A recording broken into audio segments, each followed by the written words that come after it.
আমার যে খিচুড়ি বানাচ্ছি এটা 50 কিলো চালের খিচুড়ি বানাচ্ছি। তো এই খিচুড়িতে এখন দেওয়া রয়েছে উপরে, দেখো পুরো বাটার, খালি দেখতেই পাচ্ছ বাটার দিয়েছি এখানে একদম বাটার দেওয়া আছে। তারপর খাঁটি ঘিও দেওয়া রয়েছে, আর ঘি দেবো না আমার সময়। দেখতেই পাচ্ছ ডেলি এতটা করে খিচুড়ি বানায় একদম। এটা হচ্ছে পশ্চিমবঙ্গে এরকম খিচুড়ি, পশ্চিমবঙ্গে কেন পুরো ভারতবর্ষে এরকম খিচুড়ি কেউ বানাতে পারবে না। ঠিক আছে, কেউ যদি বানিয়ে দেখায় তাহলে আমি দোকানদারি ছেড়ে দেবো, ছেড়ে দিয়ে বাসন বেচবো। কেউ এরকম খিচুড়ি এখনো পর্যন্ত বানাতে পারিনি।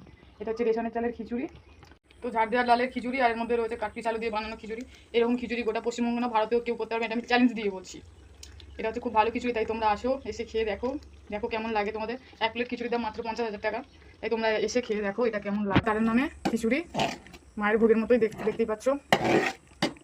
সকাল থেকে আমার 2 হাঁড়ি খিচুড়ি বিক্রি হয়ে যায়, এরকম বড় বড় হাঁড়ির খিচুড়ি 2 হাঁড়ি বিক্রি করে থাকি আমি। বাকি তো অন্যান্য আরও পদ রয়েছে। তো খিচুড়িটা হচ্ছে ভারতবর্ষের সেরা খিচুড়ি, সবাই নাম করে। উপরে কেবল পনির ভাজছে দেখতেই পাচ্ছ। সবাই আসবেন।